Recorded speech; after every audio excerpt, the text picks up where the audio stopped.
اب اس کے ہتھیار ختم ہوتے چلے جا رہے ہیں، اس کے پاس ایک ہی رہ گیا ہے بس استعمال کرنے کو، اور یہ بڑا عظیم ہیلہ ہے، بڑی عظیم تدبیر ہے۔ یہ تدبیر سمجھنے کے لیے میں آپ کو ایک مثال دیتا ہوں۔ آپ لوگ میرے بھائیوں برا نہیں ماننا، میں آپ کی حمایت میں بھی بعد میں مثال دوں گا۔ یہاں نہیں ہوتا، ملتان میں ہوتا ہے۔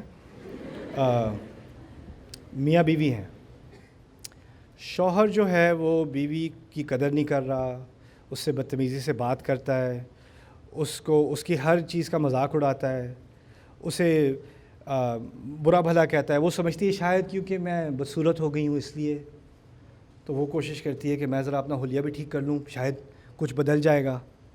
تو وہ پھر میک اپ کرتی ہے، اچھے کپڑے کرتی ہے، بال ٹھیک سے کرتی ہے، ان کا فیوریٹ ڈنر بناتی ہے، کینڈل لائٹ لگاتی ہے، بچوں کو جلدی سلا دیتی ہے۔ وہ آفس سے تھکے ہوئے آتے ہیں، وہ اپنی اینک بھی اتار دیتی ہے بیوی۔ پھر دروازہ کھلتی ہے، شوہر اندر آتا ہے، شوہر دیکھ کے کہتا ہے اینک اتارنے سے اچھی لگنے لگو گی؟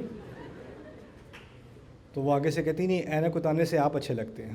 تو جو بیوی ہے وہ اپنی سہیلی سے بات کر رہی ہے، تو میری بات کو اگنور کرتے ہیں، مجھے ہر وقت انسلٹ کرتے رہتے ہیں، میری کسی چیز کی قدر نہیں کرتے، اور یہ سالوں سے چل رہا ہے، مجھ سے نہیں رہا جا رہا، مجھ سے نہیں رہا۔ وہ سہیلی سے بات کر رہی ہے، سہیلی کہہ رہی ہے آپ اس کو کنفرنٹ کریں، آپ بات کریں، اور کہتی ہے آج میں بات کر کے رہوں گی۔ تو اب وہ دروازہ کھولا تو شوہر جو ان کا ہے وہ آئس کریم لے کے کھڑا ہوا ہے، وہ جنگ کے لیے تیار، وہ آئس کریم لے کے، یہ دیکھو میں کیا لے کے آیا ہوں، یاد ہے یہ والی آئس کریم؟ وہ بھی کہتی ہے جی یاد ہے، اور پھر بیٹھ کے، وہ پہلی دفعہ پارک میں بیٹھ کے کھائی تھی نا، ہاں جی چلو وہاں چل کے کھاتے ہیں، چلیں۔ اور پھر بعد میں سہیلی سے بات کی، سہیلی کہتی ہے کیا ہوا، کنفرنٹ کیا؟ نہیں اصل میں ان پہ نا کام پہ بہت پریشر ہوتا ہے، تو اس لیے وہ کبھی کبھی وہ غصہ کر جاتے ہیں، لیکن وہ بہت پیار کرتے ہیں، اصل میں ایسی کوئی بات نہیں ہے، پتہ ہے وہ آئس کریم بھی لے کے آئے تھے آج، پتہ ہے اب وہ والی۔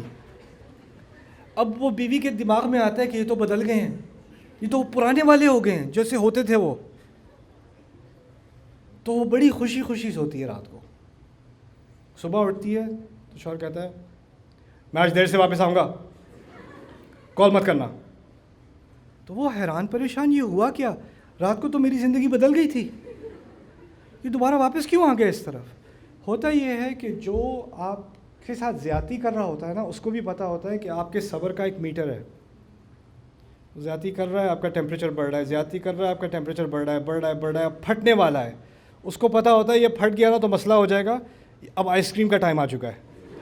اب آئس کریم لا کے کیا کرتا ہے، وہ ٹیمپریچر نیچے آ جاتا ہے، اب اس کی دوبارہ مائلیج بڑھ گئی، اب دوبارہ کرنے جو اصل تھی اس پہ واپس آ جاتا ہے، دوبارہ ابیوز کر سکتا ہے، دوبارہ بدتمیزی کر سکتا ہے، دوبارہ اگنور کر سکتا ہے، پھر ایک موقع آئے گا اس کا وہ پھٹنے والی بات ہو جائے گی، کیا ہوگا، دوبارہ ایک اور آئس کریم آ جائے گی، پھر نیچے چلا جائے گا۔ یہ بات سمجھ میں آ رہی ہے؟ یہ آفیسز میں ہوتا ہے، یہ گھروں میں ہوتا ہے، یہ شوہر کرتے ہیں، بیوی کرتی ہے، مائیں کرتی ہیں، باپ کرتے ہیں، بچے کرتے ہیں، بہن کرتے ہیں، بھائی کرتے ہیں، یہ رشتوں میں ہوتا ہے۔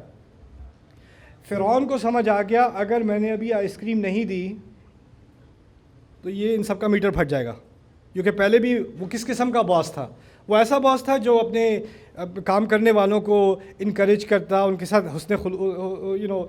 اچھے طریقے سے بات کرتا، اچھے اسلوب سے بات کرتا، پیار سے محبت سے بات کرتا۔ وہ فرعون ہے یار، اس نے کیسے بات کرنی ہے؟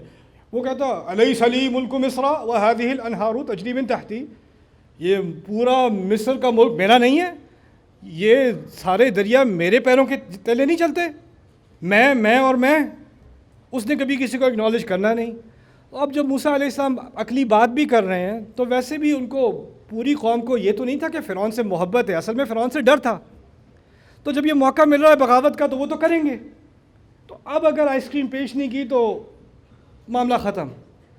تو آ کے اپنے جرنیلوں کو، پنکھے والے کو ہٹا کے جرنیلوں کو، قال للملأ حولہ، جو اس کے جرنیل تھے، جو اس کے منسٹرز تھے، ان کو اپنے ارد گرد بلا کے، وہاں سام چل رہا ہے، ارد گرد بلا کے کہتا ہے ان ھذا لساحر علیم، یہ بہت ہی زبردست قسم کا بڑا علم والا یہ جادوگر ہے، یرید ان یخرجکم من ارضکم بسحرہ فماذا تأمرون، یہ چاہتا ہے کہ تم کو تمہاری اپنی زمین سے نکال دے، تو تم بتاؤ میں کیا کروں. یہ تم کا لفظ جو اس نے استعمال کیا ہے نا, اس نے زندگی میں کبھی استعمال نہیں کیا. ہمیشہ کیا لفظ استعمال کرتا ہے؟ میں اور میں.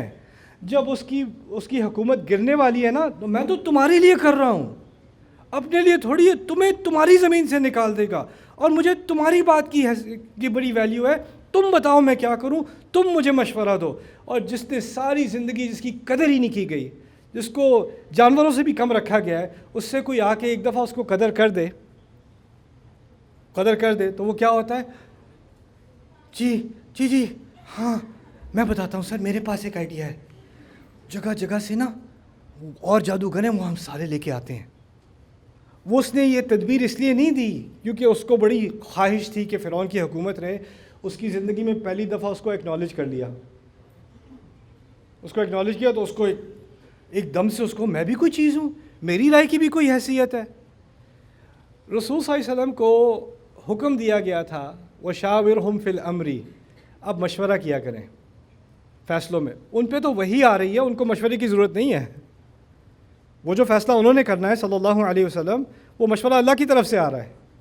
لیکن ان کو بھی کیونکہ دلوں کو اکٹھا رکھنا ہے نا, تو دلوں کو اکٹھا رکھنے کے لیے آپ سنسیئرلی لوگوں کی رائے لیا کریں. وَشَاوِرْهُمْ فِي الْأَمْرِ, پھر آخر میں آپ فیصلہ کیا کریں. لیکن ہمارے گھروں میں, ہماری سوسائٹی میں, ہمارے خاندانوں میں جب ایک ڈکٹیٹرشپ بن جاتی ہے نا, کیوں نہیں کرنا یہ, میں نے کہا ہے اس لیے نہیں کرنا, یہ نہیں ہوگا, کیوں نہیں ہوگا, میں نے کہہ دیا اس لیے نہیں ہوگا. آپ سمجھا دیں, یہی سمجھنے کی ضرورت ہے تمہیں کہ میں نے کہا ہے, میں. اور جب بغاوت کے آثار نظر آنے شروع ہو جائیں, بیٹا میں تم سے بہت محبت کرتا ہوں, میں تمہاری خیریت کے لیے کہہ رہا ہوں, تمہیں سمجھانا چاہ رہا ہوں, تم تو بہت میرے عزیز ہو, تمہیں پتہ ہے نا میں نے زیادہ زندگی گزاری ہے, مجھے پتہ ہوتا ہے, میں تمہاری خیر کے لیے ہی کہہ رہا ہوں. اچھا وہ اس پہ آئس کریم کا اثر ہو گیا, وہ ٹھنڈا ہو گیا, پھر بعد میں اس نے حق کی بات کی, پھر میں پھر وہ آگے تک پہنچی تو دوبارہ بیٹا ادھر آؤ, تم تو میرے بیٹے ہو, you know I love you right, you know I love you. تو یہ جو آخری تدبیر ہے نا, یہ بڑا کام کرتی ہے. اور اس سے لوگ غلامی میں کئی سال گزار دیتے ہیں, گھروں کے اندر, حکومتوں کے اندر, بزنسز کے اندر, سوسائٹی کے اندر لوگ غلامی میں گزار دیتے ہیں. کیونکہ جب ٹائم آتا ہے کہ نہیں اب یہ نہیں ہونے دیں گے, پھر وہ آ کے کہتے ہیں پتہ ہے مجھے آپ کا کتنا خیال ہے, مجھے پتہ ہے میں آپ سے کتنی محبت کرتا ہوں, کتنی محبت کرتی ہوں. تو پھر انسان پہ دوبارہ اثر ہو جاتا ہے, نہیں یہ واقعی محبت کرتے ہیں. کچھ خرابیاں ہیں لیکن ٹھیک ہے. کچھ لیڈیز میرے پاس آئیں, کہتی میرے شوہر مجھے مارتے تو ہیں لیکن اچھا بھی کرتے ہیں, عید پہ نا وہ اچھے تحفے بھی دیتے ہیں, تو پوری طرح تو برے نہیں ہیں نا, ایسا بھی نہیں ہے. تو میں کنفیوز ہوں, میں کیا کروں. میں نے کہا آپ بھی کنفیوز ہیں, پوری فرعون کی قوم بھی کنفیوز تھی. یہ کوئی چھوٹا ہیلا نہیں ہے, یہ جو یہ تدبیر فرعون کے بارے میں ذکر کیا گیا ہے نا, اس کا بڑا اثر ہوتا ہے. تو اللہ نے اس کے ذریعے ہمیں سکھایا ہے کہ جب آپ حق کی بات کرو گے نا, تو آپ کو کس چیز کا سامنا کرنا پڑے گا, کیسے آپ کے جذبات کے ساتھ کھیلا جا سکتا ہے, اور کیسے آپ نے اس کا سامنا کرنا ہے. میرا بنیادی مقصد پاکستان میں آ کر تھوڑے سے دروس قرآن یونیورسٹیز میں کرنے کا یہ تھا کہ میرا اپنا ایک اسمپشن ہے, میرا اپنا جائزہ, وہ پہلے اپنے بارے میں ہے پھر آپ کے بارے میں ہے. میرے بارے میں یہ ہے کہ ہم نے قرآن کو انڈر ایسٹیمیٹ کیا ہے. قرآن میں جو بات ہو رہی ہے, جس سے ہمارے دلوں کو, ہماری روحوں کو, ہماری عقلوں کو جو آزادی ملتی ہے, جو تسکین ملتی ہے, اس کی روشنی سے جو زندگی میں جن مشکلوں کا ہم سامنا کر رہے ہیں, ان کا سامنا کرنے کی جو ہدایت ملتی ہے, ہم نے سمجھ لیا کہ وہ باتیں تفسیروں میں لکھی جا چکی ہیں.